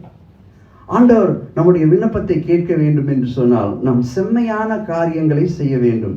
நம் செம்மையான காரியங்களை என்ன செய்யணும் அப்படின்னு சொன்னாக்க, அவர் சொன்ன காரியத்தை நாம் செய்ய வேண்டும். இந்த திருசபையில் இருக்கிற ஒவ்வொரு மக்களும் நாம போயிட்டு இந்த டாமித்ரிஸ்ல இருக்கிற இந்த சகோதரர்களை நாம அன்பு காட்டி அவர்களை ஆதரிக்கும் பொழுது அவங்க கண்டிப்பா இந்த ஆலயத்திற்கு வருவாங்க. இந்த ஆலயம் இந்த இடம் கொள்ளாதபடிக்கு தேவன் ஜனங்களால் நிரப்ப இருக்கிறார். அல்லேலூயா. ஒரு சமயம் அவர்கள் தொடர்ச்சியாக காலாகாலமாக சிங்கப்பூர்ல இருக்க முடியாமல் போனாலும் நம்ம எல்லோருக்கும் தெரியும், அநேகர் இப்படிப்பட்ட கடவுளுடைய தொடுதலை பெற்றவர்கள் இந்தியாவுக்கு இதுவரைக்கும் கூட அவர்கள் சென்றிருந்தாலும் அங்க திருச்சபைகளை நிறுவி ஊழியம் செய்து வருகிறார்கள். ஒரு சாலமன் பாக்கியநாதன் சிங்கப்பூரிலிருந்து அனுப்பப்பட்டு மேடான் முழுவதும், நோர்த் சுமாத்ரா முழுவதும் வடக்கு சுமத்ரா முழுவதும் பள்ளிக்கூடங்கள், யூனிவர்சிட்டி, ஹாஸ்பிட்டல் இன்றைக்கு இருக்கிறதுக்கு காரணம் அவர்தான். நம்முடைய வாழ்க்கை நல்ல ஒரு காரியத்திற்கு காரணமாக இருக்க வேண்டும். முதியோர்கள், வாலிபர்கள், நம்முடைய வாழ்க்கையை இந்த நாம் வாசித்த இந்த 2 நபர்களைப் போல செம்மையானவைகளை நாம் செய்ய வேண்டும். சிங்கப்பூர் பொறுத்த மட்டிலே என்னுடைய அடுத்த ஸ்லைட்ல நீங்க பார்த்தீங்கன்னா, இந்த 2020 மக்கள் தொகை கணக்கெடுப்பில் 15 to 25 இல்லப்பா, இன்னொரு ஸ்லைட். அதாவது 15 வயது முதல் 24 வயதில் உள்ளவர்கள் 24% மக்கள் என்னது மத சார்பற்றவர்களாக இருக்கிறாங்க. ஐ டோன்ட் ஹேவ் ரிலிஜன், அக்னாஸ்டிக்னு சொல்லுவாங்க பார்த்தீங்களா. I don't believe in Jesus Christ, it's okay, Jesus is good, அப்படி சொல்றவங்க இருக்கிறாங்க. அதுல நிறைய பேர் நம்ம மக்களும் இருக்கிறாங்க. 55 வயதுக்கு மேற்பட்ட முதியவர்களில் சுமார் 15% மட்டுமே they are affiliated with some kind of religious group. இதற்கிடையில் 25 முதல் 34 வயதுடைய கிறிஸ்தவர்களில் அதாவது இந்த பெர்சன்டேஜ் குறைந்து போகிறதை நாம் பார்க்கிறோம். அதாவது 2010ஆம் ஆண்டிலே 18.4% இருந்த கிறிஸ்தவர்கள் 2020ஆம் ஆண்டில 17.7 கீழே சருகி விட்டது. ஒரு சமயம் இது மரணத்தின் காரணமாக இருக்கலாம். சிலர் மறைஞ்சு போறாங்க, இறந்து போறாங்க, கோயிலுக்கு கோயிலில் இல்லாம இருக்கிறாங்க. சிலர் வெளிநாடுகளுக்கு போகலாம் இல்லையா. வேறு சிலர் எப்படி இருக்கலாம் நீங்க நினைக்கிறீங்க? ஆலயத்துல மனவேதனையோடு கூட ஆலயத்துக்கு வராம இருக்காங்க. they are hurt, they had problems, they have collision with someone and they left. அதாவது கருத்து வேறுபாடுகள் நிமித்தமாக யாருமே கோயிலுக்கு கோயிலை விட்டு போகக்கூடாது. நான் திரும்ப சொல்றேன், don't ever leave church because you don't like someone in this church. Don't leave this church because you don't like the pastor or the pastor's wife or the pastor's family or the music ministry. Don't leave church, because if you leave and you go to another church, you spoil the other good church. அதாவது இந்த சபை கெட்டது என்று நீங்கள் நினைத்து வேற சபைகளுக்கு போனீங்கன்னு சொன்னாக்க, அங்கே நீங்க போற இடத்துக்கு நீங்க கெட்டு போயிடு. அதாவது நீங்களும் கெட்டு போவீங்க, அங்க இருக்கிற மக்களும் கெட வைப்பீங்க. So please don't go. இங்கே பழுது பார்த்து இந்த ஆலயத்தை பழுது பார்க்க வேண்டும் என்று இந்த 2 நபர்கள் செய்த இந்த வேலை, இந்த ஊழியத்தை, இந்த சபையை நாம் பழுது பார்க்க வேண்டும். ஆமென். குறைகள் இருக்கிறது. இந்த குறைகளை கண்டுபிடித்து பிறரிடத்திலே அதாவது குறை பேசி வெளியே ஏறாமல் இந்த சபை சிறந்த சபையாக இருப்பதற்கு நாம் ஒவ்வொருவருக்கும் ஆண்டவர் கொடுத்த ஒரு பணி என்ன? பழுது பார்க்கும் பணி. ஆமென். பாஸ்டர் சொல்லுங்க, come and talk to him, open your heart, speak to him what God has laid in you. நம்முடைய சபை வளர வேண்டும். ஆமென். இந்த வட்டாரத்தில், இந்த ஈஸ்வன் வட்டாரத்தில் நம்முடைய ஆங்கிலிக்கன் திருச்சபை வளர்ந்து சிறப்பான சபையாக இருக்க வேண்டும் என்று யாரு விரும்புறீங்க? பாருங்க, எத்தனையோ விரும்பாதவங்க எத்தனையோ பேர் இருக்கிறாங்க. எனக்கு அதிசயமா இருக்குது. இந்த சபையில் நீங்க இருக்கக்கூடாது. நீங்க அப்பனா நான் மறுபடியும் கேட்கிறேன், இந்த சபை இந்த வட்டாரத்தில் சிறப்பாக இருக்க வேண்டும் என்று, திகழ வேண்டும் என்று விரும்புகிறவர்கள் கரங்கள் உயர்த்துங்க. உங்களுடைய விருப்பம் கடவுள் கண்டிப்பாக இரட்டிப்பாக அதை கொடுப்பார். ஆனால் நம்ம செம்மையான காரியத்தை செய்ய வேண்டும். என்ன செய்ய வேண்டும்? நம்முடைய அக்கம் பக்கத்தில் இருக்கிறவங்களுக்கு நம்முடைய பர்த்டே இருக்கும் பார்த்தீங்களா, சபையில கொண்டு ஒரு சின்ன அந்த சோசியல் ஹாலில் கொண்டாடுங்க. பர்த்டே ஃப்ரெண்ட்ஸை கூட்டிட்டு வாங்க, உங்க ஸ்கூல் ஃப்ரெண்ட்ஸ் கூட்டிட்டு வாங்க, இங்க செலிப்ரேட் பண்ணுங்க. வேற இடத்துல போக வேண்டாம். bring them for a nice makan, call the pastor to share the word. நம்ம இந்த காலகட்டத்தில் சிங்கப்பூர்லயும் பலவிதமான தடைகள் இருக்குது பார்த்தீங்களா. ஊழியம் செய்யக்கூடாது. முன்ன remember pastor, when I was with attached with COR, Chapel of Resurrection. அப்போ ஸ்டாஃப் மீட்டிங் நான் வருவேன். நான் பாத்தாம்ல இருக்கும்போது ஆங்கிலிக்கன் சர்ச்சை வந்து நான் நிறுவும் பொழுது அங்கே when I started the Anglican Church in Batam, every Tuesday I must come to Chapel of Resurrection. So அவர் வந்து மறை திரு கேனன் ஜேம்ஸ் வாங் அவர்கள் என்னை வந்து செயின்ட் ஆண்ட்ரூ ஜூனியர் காலேஜ்க்கும் எடுத்துகிட்டு போவார். அப்போ அங்கே தான் இருந்துச்சு வேலன் ரோடில். அப்போ வந்து ஆயிரக்கணக்கான ஸ்டூடெண்ட்ஸ் மத்தியில் வந்து என்னை பேச சொல்லுவார். ஒன்ஸ் எவ்ரி மந்த் என்னுடைய டர்ன் வரும். பேசும்போது அவ்வளோ பிள்ளைங்க மத்தியில் வந்து கடவுளுடைய வார்த்தையை வந்து அதாவது ஓப்பன்லி ரொம்ப சுயாதீனத்தோடு விடுதலையோடு பேச வேண்டிய காலம் இருந்தது. ஆனால் இப்போ வந்து நம்முடைய மெத்தடிஸ்ட் ஸ்கூல் ஆங்கிலிக்கன் ஸ்கூல்லேயே நம்ம அந்த மாதிரி பேசக்கூடாது. சட்டம் வந்துருச்சு, நீ பேசக்கூடாது, ரிலீஜியஸ் ப்ரொபகேஷன் இங்கே இருக்கக்கூடாதுன்னு அவங்க வச்சுட்டாங்க சட்டம். நம்ம எப்படி செய்யணும்? ஞானமாக செம்மையாக செய்ய வேண்டும் என்று ஆண்டவர் விரும்புகிறார். ஊழியம் நிறுத்திட முடியாது. Nobody can stop the ministry unless you want to stop it. The government cannot stop it. Indonesian government also has the same rule. Propagation of the gospel is restricted. But I brought 660 people to hear the gospel. Nobody can restrict except you. சொல்லுங்க, nobody can restrict the gospel except me. நான் தான் இந்த அதாவது இந்த ஊழியத்தின் காரியங்களை நிறுத்த முடியும். யாராலையும் நிறுத்த முடியாது. இந்த சபை வளர்ச்சிக்கு வந்து யாருமே நிறுத்த முடியாது. இந்த ஆங்கிலிக்கன் சபையில இங்க ஈஸ்வரில் இருக்கிற இந்த ஆங்கிலிக்கன் தமிழ் மினிஸ்ட்ரி வளரத்துக்கு வந்து நிறுத்துறதுக்கு நீங்க தான் காரணம், வளர்வதற்கு நீங்க தான் காரணம். Especially the youths. You bring your friends, brings them for football games, bring them for all kinds of social activity, and you can share the gospel with them. ஏன் இளைஞர்கள் திருச்சபைக்கு வராமல் இருக்கிறார்கள்? அடுத்து என்னுடைய ஸ்லைட்ல வந்து பார்த்தீங்கன்னா, இந்த இளைஞர்கள் ஏன் இந்த திருச்சபை விட்டு வெளியேறுகிறார்கள் என்று சொன்னால், உண்மையான ஆன்மீகம் அவர்களுக்குள்ளே இல்லாமல் இருக்கிறது. That means you are just show, you know how to sing, you have good talents, உங்களுக்கு நல்ல தாளந்து இருக்குது, நல்லா பாட்டு பாட முடியும், நல்ல ட்ரம் அடிக்க முடியும். ஆனால் கடவுளுடைய வார்த்தை உனக்கு உள்ள இருக்குதா? உனக்குள்ள இருந்தா இந்த சபையில இருக்கிற பிரச்சனை நிமித்தமா நான் சபையை விட்டுட்டு போக மாட்டேன். Because the word of God abides in you. கடவுளுடைய வார்த்தையை வந்து நம்ம செம்மையாக நம்முடைய இருதயத்துல நாம் புதிக்கும் பொழுது இந்த சபை விட்டு நான் போக மாட்டேன். ஏனென்றால் எந்த சபைக்கு போனாலும் இதே பிரச்சனை தான். As long as you are on earth, the problems are always going to be there. No perfect church, and don't ever think there is one. And it will be imperfect because you go there. So ரெண்டாவது பலவீனமான தனிப்பட்ட உறவுகள். When you are here, you don't build up relationship. இந்த சபையில் இருக்கிற நண்பர்களோடு கூட நீங்கள் சரியான முறையில் பழகவில்லை. So you look for another friends out there. Why this group of people are looking for another friend out there? நான் வந்து இந்த சபைக்கு வர்ற வாலிபர்களுக்கு நண்பனாக இல்லை. ஸோ நான் மாற வேண்டும். சொல்லுங்க, நான் மாற வேண்டும். அதாவது வாலிபர்கள் மட்டும் இல்லை, புதுசா யாரு வந்தாலும் this church must be the friendliest church in Houston. When I was in US, I was a pastor in one of the churches there.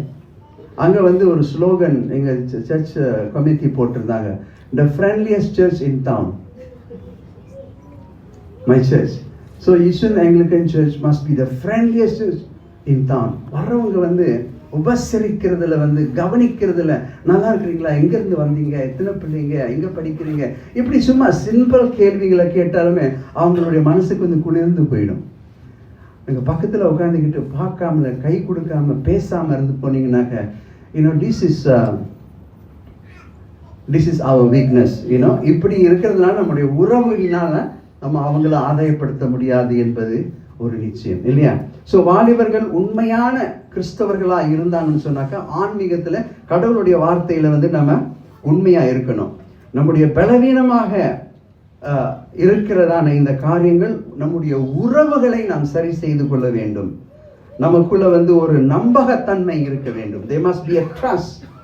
குடும்பங்கள் மற்றும் தலைவர்கள், இளைஞர்கள் நம்ம கவனிச்சிட்டு இருக்கிறாங்க. தலைவர்கள், சபை தலைவர்கள், LCC people, அல்லது PCC people, pastors, leaders, everyone who of us who are serving God here in this stage, every one of them are looking at us. So நாம் நம்பகத்தன்மை உள்ளவர்களாக, அதாவது உதாரணம் உள்ளவர்களாக இருக்க வேண்டும் என்று ஆண்டவர் விரும்புகிறார். இந்த வாலிபர்கள் மியூசிக்ல, சண்டே ஸ்கூல்ல, most of the Sunday school teachers, here in most of the churches, I don't know about here, are girls, are ladies, இல்லையா? Why boys cannot become Sunday school teacher? ஏன் ஆம்பளைங்க வந்து சண்டே ஸ்கூல் டீச்சர் ஆகக்கூடாதா? ஸ்கூல் மட்டும் teacher ஆகலாம், principal ஆகலாம். Sunday school teacher மட்டும் ஆம்பளைங்களாம் வரமாட்டாங்க. இன்னைக்கு மனம் திரும்புவோம். ஆமே. சண்டே ஸ்கூல் டீச்சர் வந்து நிறைய பேர் வந்து ஏன் வந்து இன்னைக்கு ஆம்பளைங்க சர்ச்சில் இல்லைன்னு சொன்னாங்க, because when these children grew up in Sunday school, they never see a model who is a man. So once they become a man, these young boys நல்லா படிச்சுட்டு இருப்பாங்க, நல்லா வசனம்லாம் சொல்லுவாங்க, அந்த சிஸ்டர் வந்து நல்லா சொல்லி கொடுத்துருவாங்க. ஆனால் இந்த ஒரு குறிப்பிட்ட வயசு வரும் பொழுது இந்த பையன் கோயிலுக்கு போக மாட்டான். காரணம் என்னன்னு சொன்னாக்க, he doesn't have a role model who is a man. Hello? I'm serious. This was a research done. Why many boys leave the church after a certain time of a great Sunday school, period? Because they didn't see a good model. The only thing, Sunday school is for, church is for women. Church is for women. So I want to challenge every man, young man here. This year we must have boys, men, young people who are male Sunday school teachers. Can I repeat that? ஆண்களாக இருக்கிற Sunday school teachers கடவுள் உங்களிடத்திலிருந்து எதிர்பார்க்கிறார். It is not only for, it is not a ministry. No Bible verse. Is there anything like that pastor in the Bible? Sunday school teachers must be female. அப்படி இருக்குதா? நான் பார்த்தது இல்லையே. No scripture direction for that. Every one of us are called to serve. Youth fellowship groups, mission outreach, digital evangelism, social, இந்த காரியங்கள்லாம் வந்து நீங்கள் சிறப்பாக செய்றீங்க. கடவுளுடைய நாமத்திற்கு ஸ்தோத்திரம் உண்டாவதாக. ஆக முக்கியமா வந்து இந்த ஒரு சபையில வந்து ஒரு பாஸ்டர் இருந்தாராம். இந்த பாஸ்டர் வந்து நிறைய பேட்டு இந்த வீட்டு விசிட்லாம் பண்ணுவார். விசிட் பண்ணும்போது அந்த ஃபேமிலி இந்தியன் ஃபேமிலி நல்லா விருந்தோம்பல்னு சொல்லுவாங்க இல்லையா, நல்லா விருந்து கொடுப்பாங்க, சாப்பாடுலாம் கொடுப்பாங்க. அந்த பாஸ்டர் நல்லா சாப்பிட்டு அவர் என்ன பண்ணாருனாக்க, இந்த ஸ்லைடில் பார்த்தீங்கன்னா அவர் வந்து அந்த ஒரு கரண்டி நல்லா சூப்பராக இருந்துச்சு. அந்த கரண்டி அந்த வீட்டில் அந்த அம்மா வந்து நல்லா சமைச்சு வச்சது சாப்பிட்டு அவர் வந்து பார்த்தாரு. இது எடுத்துட்டு என்ன பண்ணாருன்னா அவர் பைபிளில் வச்சுட்டாரு. பைபிள் வச்சுட்டு கொஞ்சம் காலமாக அந்த அம்மாவுக்கு வந்து ஒரு சந்தேகம் வந்துடுச்சு. ஏன்னா நம்ம அவ்வளோ சாப்பாடு கொடுத்தோம், அந்த ஒரு கரண்டி காணாமல் போயிடுச்சேன்னு சொல்லிட்டு, இந்த பாஸ்டர் கரண்டி திருடியா அப்படின்னு சொல்லிட்டு அப்படி ஒரு பட்டமே வச்சுட்டார் இந்த தாய். இந்த பாஸ்டர் பார்த்து பின்னால, பாஸ்டர் தெரியுமா கரண்டி திருடி அப்படின்னு அவர் பேரு. பாஸ்டருக்கு பேர் என்ன? கரண்டி திருடி. அப்ப வந்து அந்த கரண்டியை வந்து மூடி வச்சுட்டு அவர் போயிட்டார். போற நேரத்துல ஒரு இடத்துல வச்சுட்டு போயிட்டார் இல்லையா. அப்போ கொஞ்சம் காலம் கழிச்சு அந்த அம்மாவுக்கே ஒரு மனசுல ஒரு உருட்டல், எப்படி இந்த கரண்டி காணாம போயிடுச்சு, இந்த பாஸ்டர் தான் எடுத்திருப்பாரு. ஏன்னா அவ்வளோ நல்லா சிறப்பாக இருந்தது. இது சில்வர் பளபளக்கிறதான ஒரு கரண்டி எப்படி போயிடுச்சு, ஒன்று தான் காணோம், மற்றதெல்லாம் இருக்குது. இவர் தான் சாப்பிட்ட இடத்துல காணாம போயிடுச்சு இது. அப்புறம் ஒரு நாள் திரும்ப வந்து அவரை கூப்பிட்டு வீட்டுக்கு சாப்பாடு கொடுத்துட்டு அவங்க கேட்குறாங்க, பாஸ்டர் ஒரு மனசில் எனக்கு ஒன்று இருக்குது கேட்கலான்னு சொல்லிட்டு தவறாக நினச்சிக்காதீங்க, அன்றைக்கி நீங்கள் சாப்பிட்டீங்களே அந்த கரண்டி காண ஒன்று போயிடுச்சு அப்படின்னு கேட்குறாங்க. அந்த பாஸ்டர் சொன்னார், அந்த பியானோவில் அந்த பைபிள் இருக்குது பார்த்தீங்களா, அது எடுத்தாங்க அப்படின்னு சொன்னாங்க. அப்புறம் பைபிளை வந்து எடுத்தாங்க. பைபிள் எடுத்து பார்த்தா என்ன இருக்குது, அப்போ அந்த ஒரு வருஷம் வரைக்கும் அந்த கரண்டி எங்க இருந்துச்சு? பைபிள் தொட்டாங்களா? தொட்டிருந்தா கரண்டி பார்த்துருக்கோம். இப்படி நிறைய வந்து கிறிஸ்தவங்க வந்து பைபிளையே தொடர்றது இல்லை. பாஸ்டருக்கு தெரியும், ஏன்னா கரண்டி அதுக்குள்ள இருக்குது. இன்னைக்கு வந்து ஒரு சிறப்பான ஒரு மனிதன், அதாவது உயிரோடு எரிக்கப்பட்ட ஒரு மனிதன். எதற்காக எரிக்கப்பட்டார்? ஒரு தவறு செய்தனால இல்லை. கடவுளுடைய வார்த்தை வந்து எல்லா ஜனங்களுக்கு போய் சேர வேண்டும் என்று சொல்லி இந்த வில்லியம் டிண்டில் இவர் வந்து மொழிபெயர்த்து பைபிளை வந்து மொழிபெயர்த்து நம்ம மக்களுக்கு கொடுத்தாங்க இங்கிலாந்துல. He is known to be the the apostle of England. இவருக்கு பேர் வந்து அப்பாஸ்டல் ஆஃப் இங்கிலாந்து. அப்போ வந்து அவருடைய வாழ்க்கையில் வந்து கடவுளுடைய வார்த்தை வந்து வேறு ஒரு மொழியில் இருந்தது, கிரேக்கு, லத்தீன் மற்ற எல்லா மொழிகளும் இருந்ததுனால யாருக்கும் புரியல. அது எல்லா ஜனங்களுக்கும் புரியணும்னு சொல்லிட்டு அவர் ஒரு வேலை பண்ணார். பார்த்தீங்களா? அவர் செய்த இந்த வேலை நிமித்தமாக திருச்சபையை அவருக்கு வந்து அகெயின்ஸ்ட் ஆயிட்டு அவர் வந்து கொளுத்துனாங்க, உயிரோடு எரிச்சாங்க.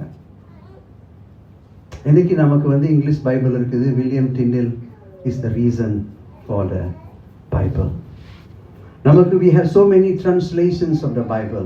வித்தியாசமான மொழிபெயர்கள் தமிழ் இருக்குது, ஹிந்தி இருக்குது, இங்கிலீஷ்லயே எத்தனையோ மொழிபெயர்ப்புகள் நம்ம வச்சிருக்கிறோம். ஆனா ஒரு முறை கூட நம்ம படிக்கிறோமா? அல்லது கரண்டி அதுக்குள்ளேயே இருக்குதா? Hello young people, are you reading the Bible?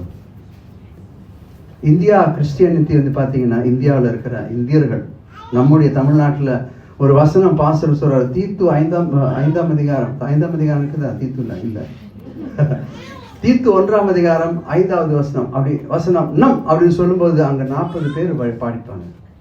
கரெக்டா? Why they can do that?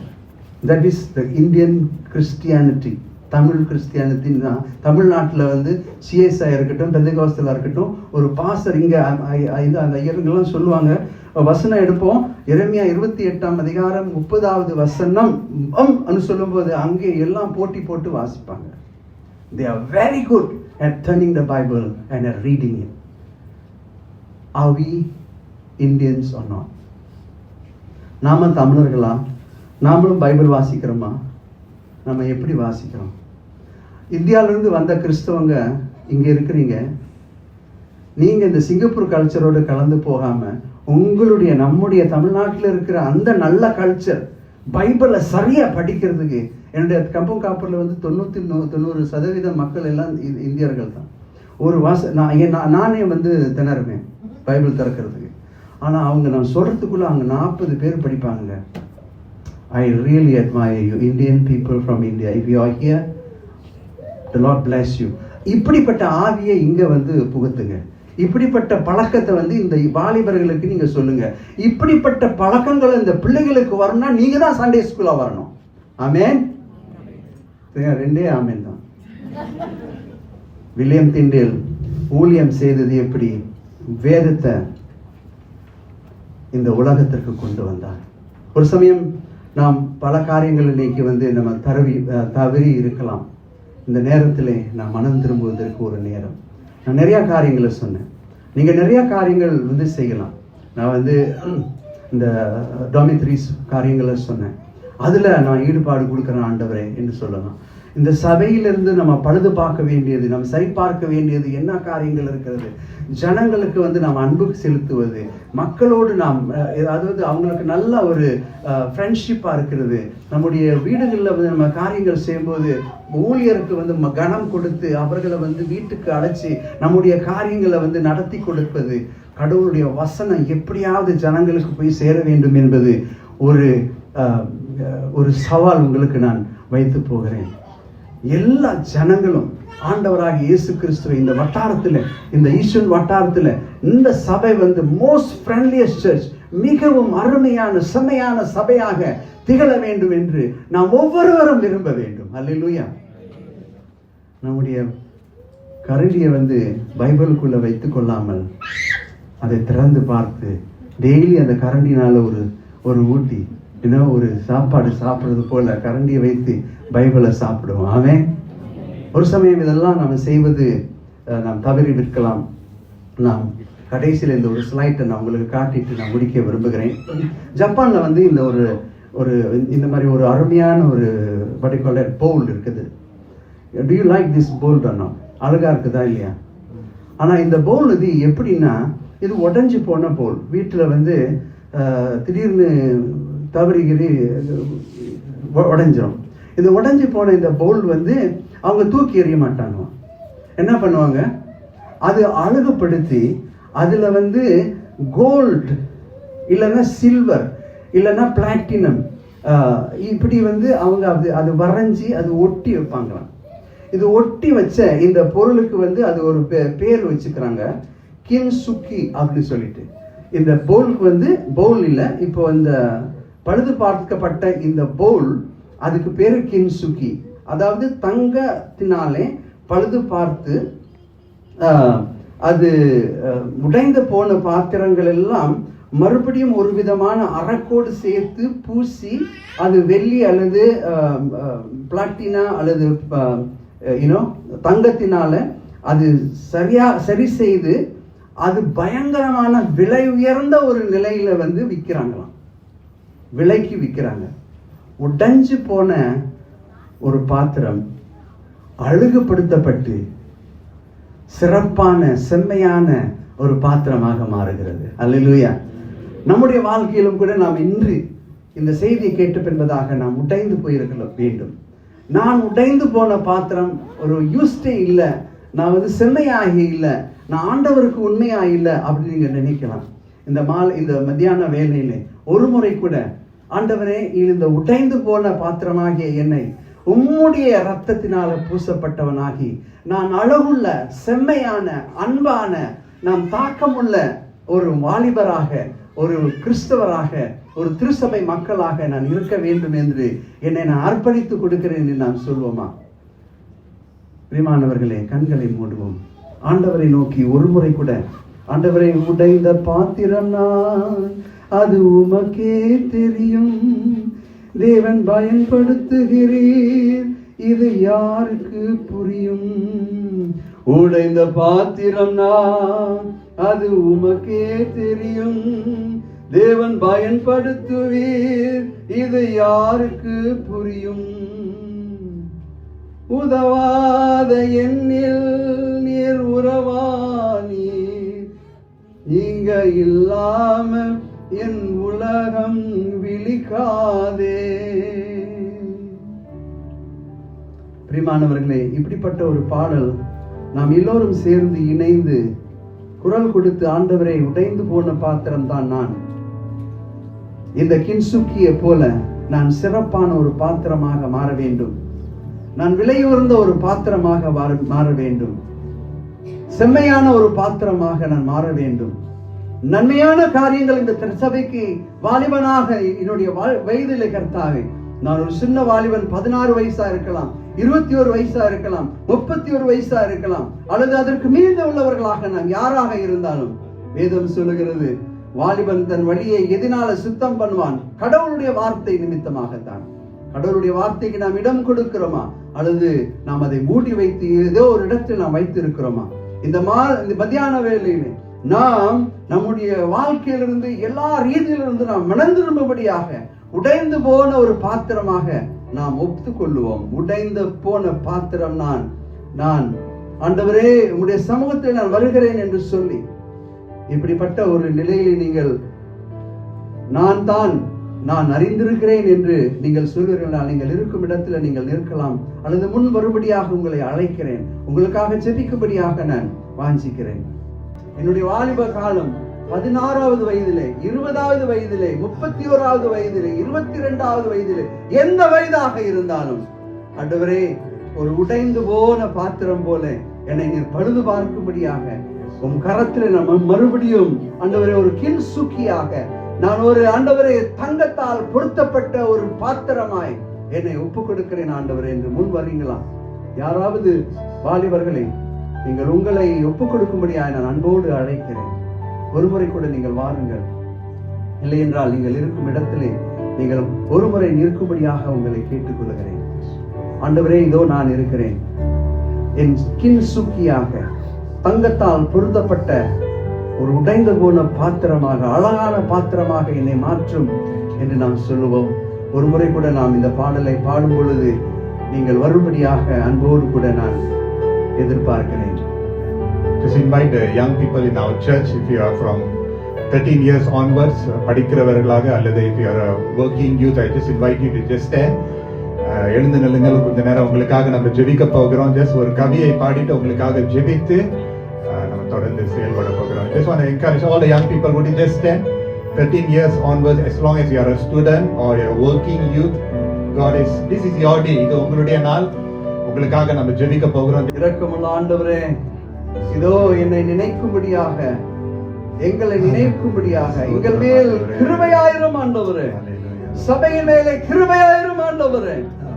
இந்த எங்களுக்கு திரு சபையின் மேலே கர்த்தாவுடைய கருணையும் கிருபையும் கண்களும் இருப்பதாக. இங்கே நம்முடைய சமூகத்திலே நிற்கின்ற இந்த வாலிபர்கள் மேலே நம்முடைய கண்கள் இருப்பதாக, உம்முடைய கரம் இருப்பதாக. உடைந்து போன பாத்திரங்களை போல ஆண்டவரே, இவர்களை கின்சுக்கியாக அருமையான பாத்திரங்களாய், சிறந்த பாத்திரங்களாய் ஆண்டவரே இவர்களை மாற்றும்படியாய் நாங்கள் செய்கிறோம். அவருடைய எதிர்காலத்திற்காக உமக்கு நன்றி செலுத்துகிறோம் ஆண்டவரே.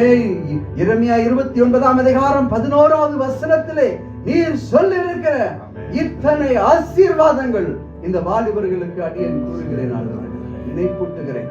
அது நீர் நிரப்பும் ஆண்டவரே. வேலை பார்த்து கொண்டிருக்கிறதான வாலிபர்களுக்காக உமக்கு நன்றி செலுத்துகிறேன். உம்முடைய கரம் அவர்களையும் ஆசீர்வதிக்கும்படியாய், அவர்களை வழிநடத்தும்படியாய், அவருடைய ஆண்டவரே எதிர்காலம் ஒளிமயமாய் இருக்கும்படியாய், சிறந்து இருக்கும்படியாய் நாங்கள் கண்ட இந்த 2 வாலிபர்கள் போல, இந்த 2 நாளாகமத்தில் நாங்கள் பார்த்த இந்த 2 வாலிபர்கள் ஆண்டவரே எப்படி தங்களுடைய வாழ்க்கையை தேவனுக்கு ஒப்பு கொடுத்து சிறப்பான காரியங்களை செய்தார்களோ, அவ்விதமாக யோசியாவின் ஆவியும் ஆண்டவரே அவர்கள் மீது வரும்படியாய் நாங்கள் ஜெபிக்கிறோம். அவர்களை ஆசீர்வதிக்கும்படியாய் நாங்கள் ஜெபிக்கிறோம் ஆண்டவரே. படிக்கின்ற வாலிபர்களுக்காக நான் ஜெபிக்கிறேன்.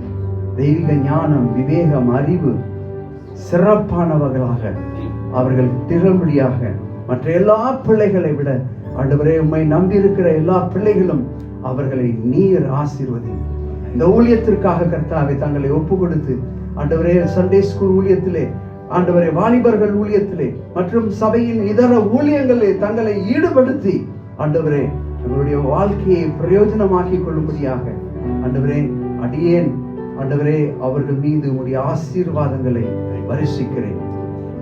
ஆபிரகாமின் ஆசீர்வாதம், ஈசாக்கின் ஆசீர்வாதம், யாக்கோபின் ஆசீர்வாதம், வேதத்திலே காணப்படும் எல்லா பரிசுத்தர்களுடைய ஆசீர்வாதம் அவர்கள் மீது இறங்குவதாக, இந்த திருச்சபை மீது இறங்குவதாக, இந்த ஐயர் மீது இறங்குவதாக, இந்த ஊழியர்களை கர்த்தாவே இந்த சபைகளை நீர் நியமித்திருக்கிறதான PCC மீது ஆண்டவர் நிரம்பி இருப்பதாக.